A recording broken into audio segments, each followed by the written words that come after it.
Those who do nothing are inviting shame as well as violence. Those who act boldly are recognizing right as well as reality. What's up, YouTube? How you guys doing today? I'm doing something a little bit out of the ordinary. You know me, I've done commentary videos, I've done gear videos, I've done gun videos, ammo videos, I've even done watch videos. I'm pretty sure I did a few knife videos, nothing spectacular. And this one won't be all that great either. Excuse me. I'm not an expert on knives, but I will review this knife here and tell you what I do know about it, and give you as much detail as I know possible. Now, first off, this knife here is on loan, so this is not my personal knife, so I really haven't used it. Don't know much about it. This is going to be a basic tabletop. Maybe later on I could do a full review once some work has been put in on this and it's been put to good use. But for now, it's just a basic tabletop. As you can see, it is a Spyderco, and let's see if we can get this in focus here. The item number is the C28S BK2. It's the Dragonfly 2. The C28S, the S stands for serrated. This is a full serrated edge. The last two stands for the fact that it's the second in the Dragonfly series.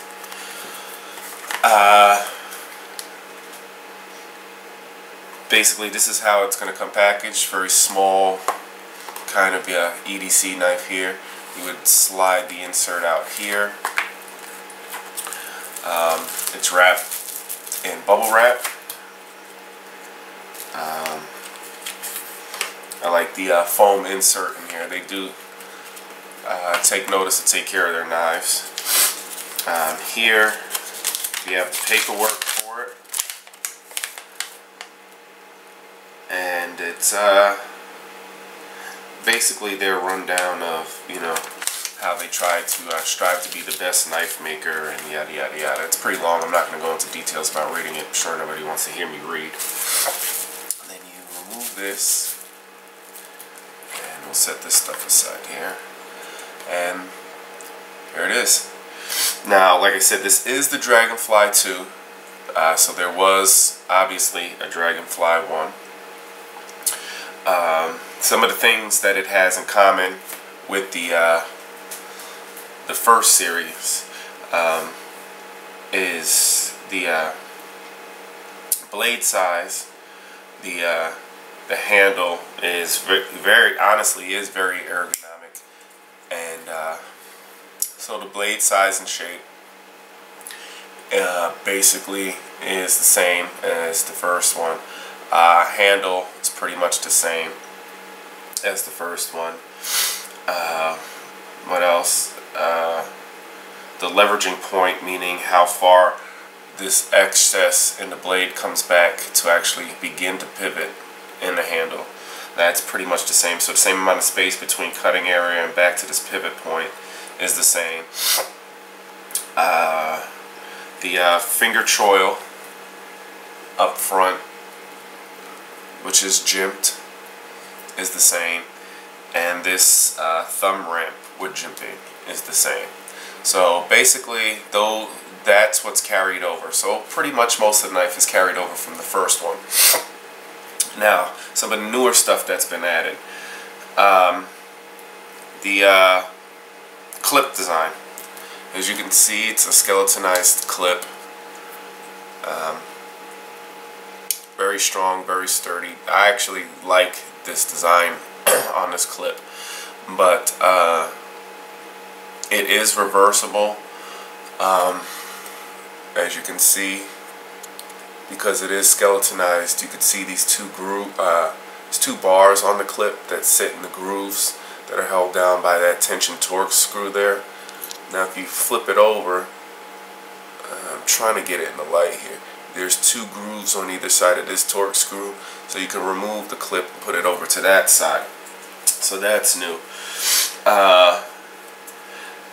This texturing that they have on the handle is patented by them. It's kind of like a scale look and feel. It's very deep in there. I don't know how well the camera's picking it up, but it actually sits below the ridge of the knife handle, and then it's like you really can't even feel in between the grooves down to the bottom there. It runs very deep.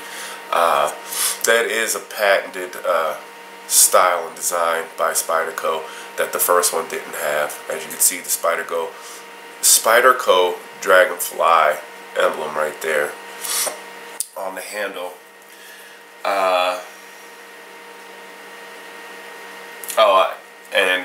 Let me correct myself. The finger choil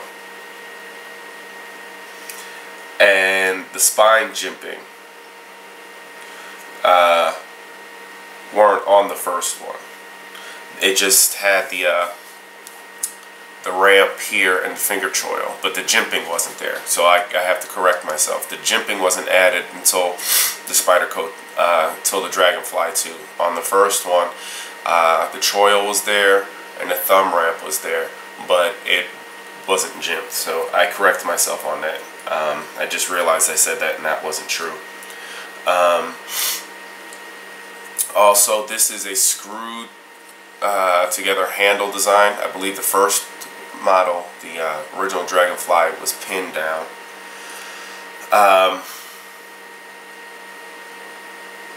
The specs on this, let's get into the specs on this. The blade itself is, if you can see, it's a full, well, I don't want to call it a full flat grind because it does have kind of a bevel at the top there, almost like a swedge.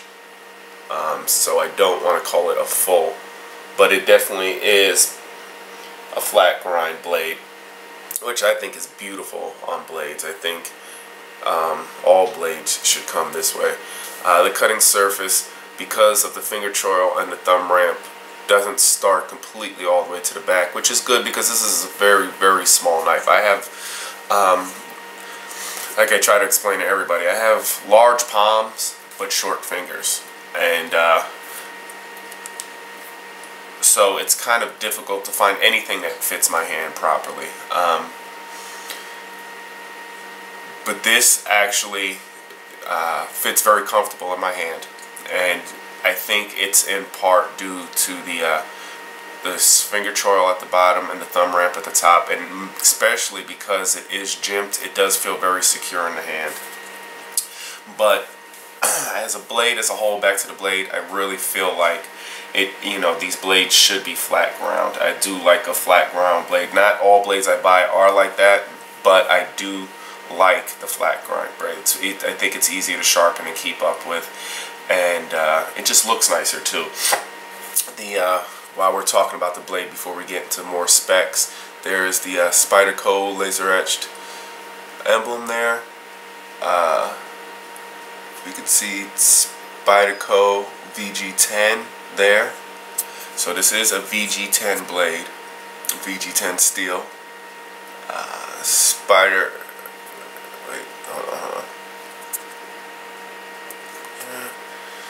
Spyderco has made this one, there it is, in Taiwan. So, I mean Japan, sorry. VG10, it has to be made in Japan, but yeah, there it is, Japan, not Taiwan, I'm sorry. Now, the blade length, the full blade length is 2 5/16, so it's just over 2 1/4 inches long. The cutting edge, I told you, it doesn't start from back here, so the cutting edge starts from here to the tip. That's 1 7/8, just short of 2 inches long. Blade thickness on the spine there, let's see if I can get it to focus. Come on, focus right there. Your blade thickness is 3/32 of an inch. Ooh, there we go. 3/32 of an inch. Overall length opened, you're looking at 5 7/16, so just under 5.5 inches fully open. Closed, you're looking at 3 inches. Yeah, 3 and 70. Oh my God, I'm sorry, people. It's early in the morning. 3 and 7/32 of an inch. So again, that's like just over 3¼ inches. Your hole diameter, which Spyderco is known for, right here. This hole diameter here is 7/16 of an inch, so it's just under ½ an inch. Total weight is 1.2 ounces, just over an ounce. Very small, very lightweight. You'd probably forget you had this on you, in all honesty. Like I said, the blade steel is a VG10, very good steel. Handle material is their FRN material, which is their fiberglass reinforced nylon, which is pretty much a G10 handle. It's very close, very similar to a G10. I know people are going to make comments and say, no, it's not, they're totally different, this is why. Technically there are differences, but all in all, their FRN is very similar to a G10. It is made in Japan, like I said, with the VG10, made in Seki City, and it's a lockback blade, so it doesn't have a liner locker. But because of the lockback, this is the lockback lever here, so this is kind of the closed off portion of the system. If you look inside, because it's not a liner locker blade, and it's a lockback blade. Most knives these days will have liners, but a lot of the lockback blades will not have liners, especially when they're trying to make them small, light, and fairly inexpensive. So this does not have liners, but like I said, this FRN is very similar to a G10, and something this small, you want to keep it as light as possible, and this is going to be very strong composite. Alright, well this video is getting long for a very small knife, but I wanted to give you guys a full tabletop review. Like I said, it is not mine. It is on loan. It does open and close very smoothly. Has very good lockup. No side to side whatsoever. No up and down whatsoever. I mean, solid as solid could be. I mean, I'm not a lockback type of guy. I am a liner locker kind of guy. I do like to have it here so I can open and close it with one thumb, with one movement, instead of, you know, I mean, you could do a lockback with one hand, but you have to be careful. I've cut myself. I'm not good at it. But it does have very smooth opening and closing. This almost ½ inch finger hole just works just fine with this very small blade. I thought with this small blade it would be kind of hard to open with one hand because of the pivot point. Maybe it wasn't out far enough, but I think they really did nail it, you know. But yeah, very nice knife, very light knife, very small knife, made of very excellent materials by a very good company. I would definitely, just off of handling it and just the first impressions kind of thing, recommend this as an EDC knife. I think if you don't have a problem with the size and you really feel like you just need something small for everyday tasks and you know, utilitarian work, this is a great knife. It also does come in a plain edge, just a straight edge too, if you're not a fan of the serrations. I'm not a big fan. I find it harder to maintain and sharpen, but I think it looks very nice on this knife. I think it's a good look here. But yeah, just off of first impressions, just how she looks, just how she feels. There's a lot I do like about this knife in a very small package, and as of right now, I would recommend it. If anything pops up in use, if I hear about anything, if I see anything, I'll pass it along to you guys. But as of right now, for what it is, I would say that this Spyderco Dragonfly is a very good EDC knife, and I would recommend it. And hopefully I'll be able to do a follow-up video shortly on this. But first impressions, just this simple tabletop unboxing, first time really handling it and checking it out. I like it. I like it a lot. So yeah, that's my initial impression on the Spyderco Dragonfly 2. If you got a few extra bucks and you're looking for a small, lightweight EDC knife, you know, if I was you, I would consider picking yourself up one of these. So guys, thanks for watching. Stay tuned. There will be more. Subscribers, thanks for subscribing. If you haven't done so, please subscribe. Like I said, videos are on their way, more to come. And you guys have a great day. Thanks a lot.